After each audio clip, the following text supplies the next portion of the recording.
Malaki ang ipinagkaiba ng taong walang pananampalataya. Kapag ang isang tao ay walang pananampalataya, walang himala.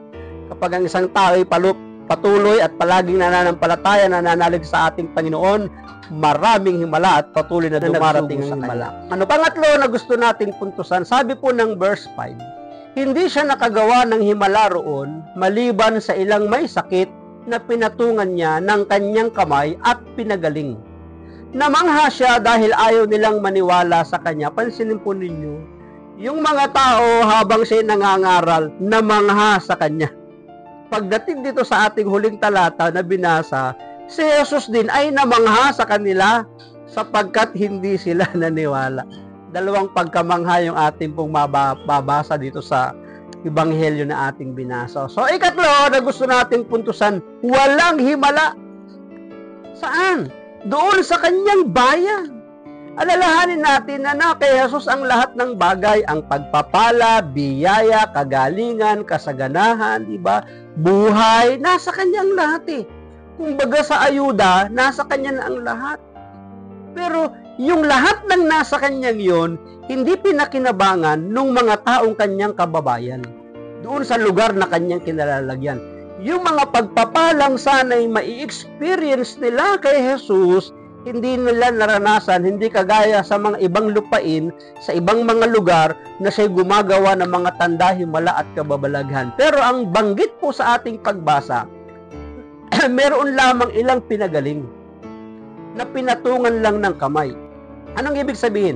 Mga simpleng pagpapagaling lang ang ginawa ng ating Panginoong Hesus. Maaring kaya ito gumaling sapagkat may iron ding ilang sumampalataya, nanalig at nanampalataya sa Panginoon. Pero majority, doon sa lugar na yon, dahil hindi sila nanampalataya, hindi sila sumampalataya, na magagawa ni Jesus na solusyonan ng kanilang suliranin, na magagawa ni Jesus na pagalingin ng kanilang karamdaman, hindi nangyari yun. Kasi hindi nga sila nagtiwala eh. So ito yung ikatlo, walang himala. Pero pansinin natin, si Jesus ay hindi nagpumilit na siya'y paniwalaan, na siya'y tanggapin. Hindi siya nagpasikat na gumawa ng mga kababalaghan para bumilib sa kanya. Alam naman natin na may mga panahon at pagkakataon na may mga dalubhasa sa kautusan na nagtatanong sa kanya, anong himala at mga tanda ang maipapakita mo sa amin para maniwala kami sa iyo? Pero nagpakita ba ang Panginoon? Nagpabilib ba siya sa kanila? Hindi. Sapagkat sapat na yung kanyang mga pangangaral, sapat na yung kanyang mga salita para paniwalaan at tanggapin siya.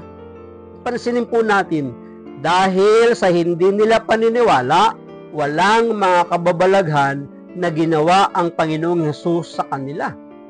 E ano bang ipinagkaiba ng taong may paniniwala at taong naniwala? Walang pananalig at may pananalig. Hindi sumampalataya at sumasampalataya. Ano ba pinagkaiba? Ay malaki. Ang tao hindi sumasampalataya, hindi nakakaranas ng himala at biyaya ng Panginoon. Pero yung taong nananampalataya, sumasampalataya, pinaniniwalaan niya ang magagawa ng Panginoon, pakikinabangan niya kung ano yung kanyang sinasampalatayanan. Pansinin po natin yung nakaraang gospel, yung babaeng dinurugo. Actually, 12 taon siyang dinurugo, mahina siya eh.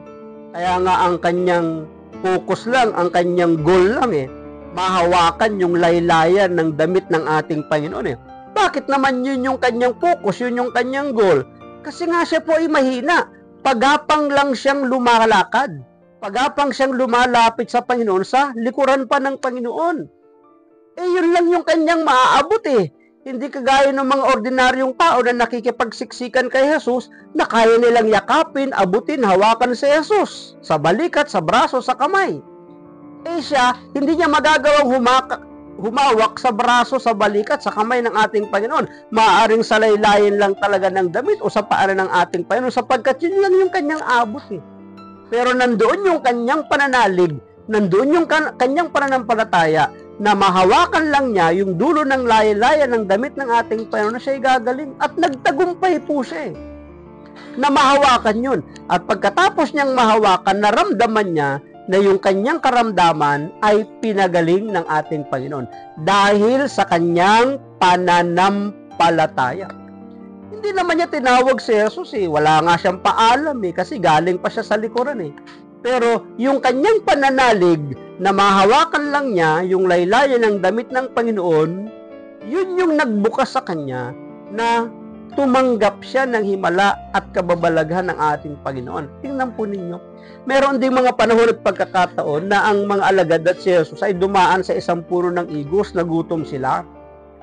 Ngunit wala silang nasumpungang bunga. Pagkatapos, dahil walang nasumpungang bunga, sinumpayo ng ating Panginoon. Nang sila'y dumaan uli doon, sabi ng mga alagad, Guro, yung puno ng igos sa sinumpa mo namatay. Diba? Namatay agad. Anong sabi ni Jesus sa kanila? Kung meron kayong pananalig sa akin, magagawa ninyo ang higit pa dito. Kung meron kayong pananampalataya sa akin. So, ang laki ng ipinagkaiba ng taong may pananampalataya kay Jesus at sa taong walang pananampalataya kay Jesus. Yung kanyang mga kababayan, dahil wala silang pananampalataya kay Jesus, wala silang naranasang mga malalaking himala.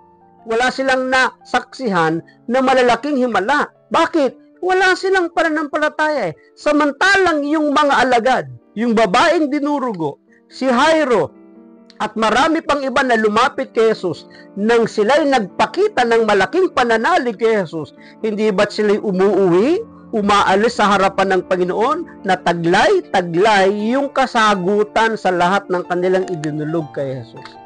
Kaya nga ang dapat nating gawin, lagi nating bibigyan ng puwang sa ating buhay ang ating Panginoon. Bagamat may mga panahon at pagkakataon, may mga senaryo na maraming nakakapagpahina, na pwedeng ikaw ay dinadaw na ng mga sitwasyon at pangyayari. Ano ang sabi ng Panginoong Jesus kay Jairo nang siya'y salubungin ng masamang balita ng mga taong galing sa kanyang bahay? Jairo, patay na ang iyong anak, huwag mo nang gambalain ang guro. Pero dahil kasama nga ni Jairo ang ating Panginoong Jesus, ano ang sabi ni Jesus kay Jairo? Jairo, huwag kang matakot, manampalataya ka lamang. Ano ang sabi ni Jesus? Manampalataya ka lamang. Yun po yung advantage na kapag kasama natin ang Panginoon, na siya yung magpapalakas sa atin at uutusan niya tayo, papaalalahanan niya tayo na manampalataya lamang tayo sa Panginoon. Kahit na maraming mga negatibo, maraming masamang balita, maraming mga pangyayari sa ating buhay na pwedeng magpa-down at magpahina ng ating buhay pananampalataya at paglilingkod. Ano ang sabi ng Panginoon? Manampalataya ka lamang. Kaya nga pagdating doon sa bahay ni Jairo, kasama ang ating Panginoon, di ba't marami nang nagiiyakan, marami nang nananaghoy, nagkakagulo yung mga tao? Pruweba, ebidensya, napatay na nga yung bata. Pero para kay Jesus, sabi niya, ang bata hindi patay, natutulog lang. O di ba pinagtawanan pa nga siya ng mga tao eh. Maaaring sa iyong buhay pananampalataya, marami ding nagtatawa. Okay lang yun. Ang mahalaga na i-experience mo yung kapangyarihan ng Panginoon. Ang mahalaga, nandyan yung favor ni Jesus sa'yo. Ang mahalaga, kasama natin ang ating Panginoon na hindi tayo pababayaan, na patuloy na nagpapalakas sa atin para ma-fulfill natin kung ano yung ipinapagawa ng Diyos sa atin. Kaya nga pagdating doon sa bahay ni Jairo, ano yung ginawa ni Jesus? Hindi ba't binuhay niya? Ining, bumangon ka. Binuhay yung bata at inutusang bigyan ng pagkain at inihatid, inilagay sa kamay ng kanyang mga magulang. Yung pagsusumamo ni Jairo, nakahabagan siya sapagkat ang kanyang anak ay agaw buhay. Bago sila makarating sa bahay, ang balita'y namatay na. Bigla nang sila'y nandoon na sa bahay, yung agaw buhay at namatay, ibinalik ni Jesus sa kanilang piling, buhay na buhay. Yun yung himala at kababalaghan ng ating Panginoon. Kaya nga, malaki ang ipinagkaiba ng taong walang pananampalataya. Kapag ang isang tao ay walang pananampalataya, walang himala. Kapag ang isang tao ay patuloy at palaging nananampalataya, nananalig sa ating Panginoon, maraming himala at patuloy na dumarating ang himala. Thank you, God, for everything.